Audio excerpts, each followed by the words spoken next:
से दोस्ती ना काहू से बैर, सबको अपना बना, सबको अपना। कहती है बहू बुरी है तो लाई काय को,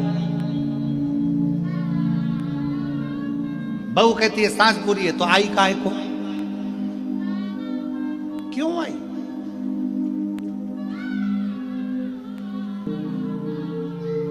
अपनी बड़ाई और पड़ोसी की लड़ाई अगर किसी को अच्छी लगती है तो समझ लेना कि वो बर्बाद होकर ही रहेगा।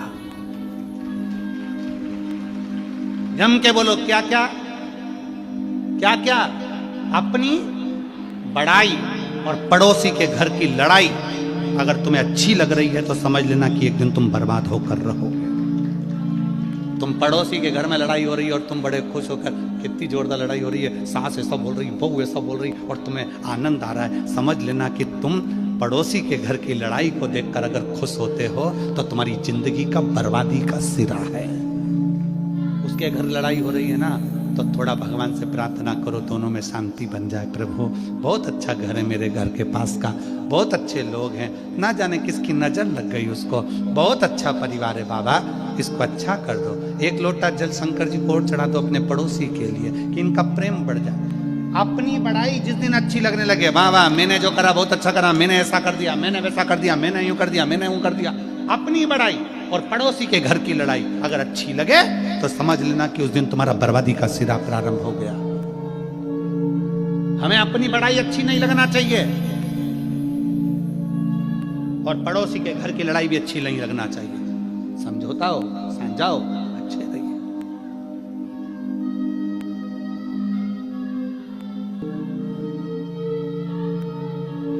सास कह दे मेरी बहू बुरी है तो हम कहते हैं लाई काय को, और कोई कह दे कि मेरी सास बुरी है तो तू आई काय को। ना सास बुरी है ना बहू बुरी है, दोनों बुरी नहीं है। सास अगर बहू बुरी होती तो सास 25-50 हजार रुपए, 1-2 लाख रुपए खर्च करके 5-7 लाख रुपए खर्च कर शादी नहीं करती, अपने सोने के जेवर बहू को नहीं दे देती। और बहू अगर बुरी होती, सास अगर बुरी होती तो बहू अपने माँ बाप को छोड़कर पराए घर में नहीं आ जाती। दोनों बुरे नहीं, दोनों बुरे नहीं है। ना सास बुरी है ना बहू बुरी है, तो बुरा क्या है? सियोर वाला महाराज बुरा है क्या?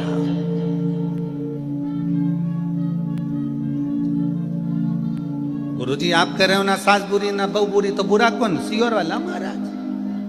मतलब ना सास बुरी है ना बहू बुरी है, हम जो दिमाग में लेकर बैठे हैं नीले कलर का चश्मा लगा के बैठ गए और सोच रहे सब पीले दिखे तो पीले दिखेंगे, बोलो तो जम के नहीं। कौन से कलर के दिखेंगे? नीले।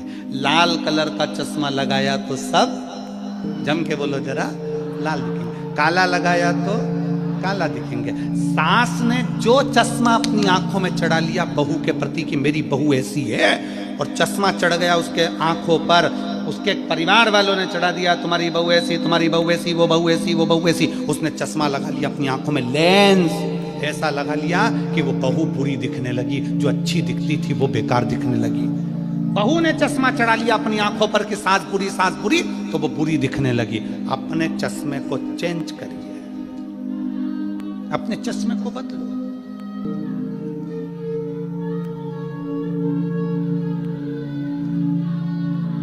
थोड़ा बदलो, चश्मा बदलोगे अच्छा दिखने लगेगा, श्रेष्ठ दिखने लगेगा।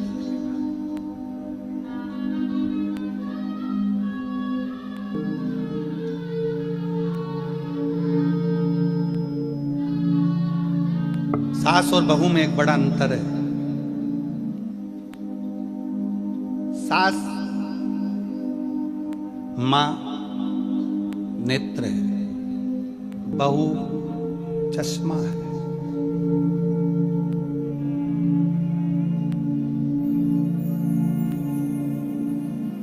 आंखों से अगर थोड़ा सा भी कमजोर दिखेगा तो चश्मे को साफ करोगे कि आंख साफ करोगे?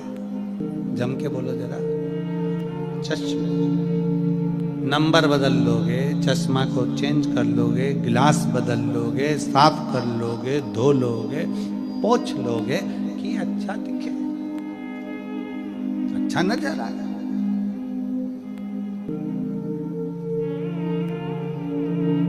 नेत्र तो नहीं बदल सकते बार बार, बोलो जम के बोलो। चश्मा बार बार बदला जा सकता है पर नेत्र नहीं बदले जा सकते।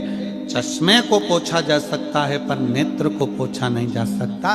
चश्मे को निकाल कर साफ कर सकते हो पर नेत्र को निकाल कर साफ नहीं कर सकते। उसी तरह शिव तत्व कहता है कि घर में जो बहू है और सास है, सास की पूरी जिंदगी इसी में निकल गई तो उसको बदलना तो मुश्किल है। बहुओं से निवेदन है, थोड़ा सोच विचार, तुम चश्मे की तरह हो, थोड़ा बदलने का प्रयास करना, सब अच्छे दिखेंगे, सब अच्छे दिखेंगे,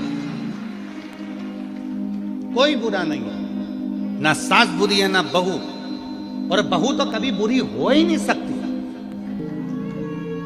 हो ही नहीं सकती। उसका कारण क्या है? उसका नाम है बहू।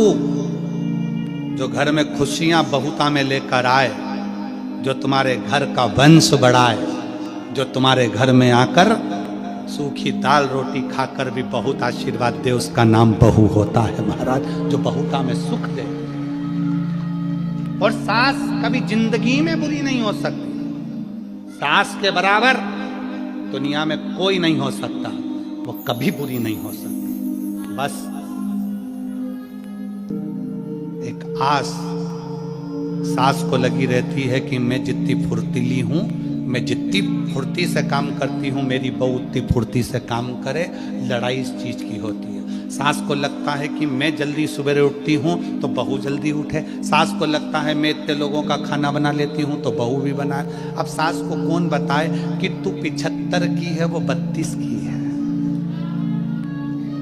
जब वो धीरे धीरे धीरे धीरे तेरी उम्र में आएगी तो ऊपर चली जाएगी, और जब तेरी उम्र में वो आएगी तब तेरी जैसी फुर्ती उसमें भी आएगी। ऐसा नहीं है, उम्र की एक गरिमा रहती है। 14 साल के लड़के से कहो कि तो इतना मेहनती काम कर ले, नहीं कर सकता। 24 साल के लड़के से बोलोगे करेगा, 34 साल के कहोगे फिर करेगा, 54 साल के बोलोगे तो करेगा।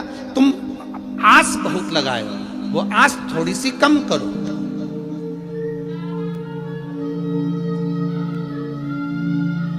किसी को भरोसा दीजिए, विश्वास दीजिए, पर भरोसा तोड़िए नहीं। दुनिया में सबसे बड़ा दान है, अभी कथा में कहा था, तो वो विश्वास का दान है, भरोसे का दान है। चिंता मत करना, बाबा बैठा है। यीशु महापुराण की कथा करती क्या है? आप लोगों को भरोसा पैदा करती है आपके दिल में। सारी समस्या का हल श्री शिवाय नमस्तुभ्यम बोल बम का नारा है। थोड़ी मेहनत हाथ की, बाकी कृपा भोले नाथ की। कोई लेट बनता है, कोई जल्दी बनता है। शिव को जल चढ़ाने वाला एक दिन सेठ।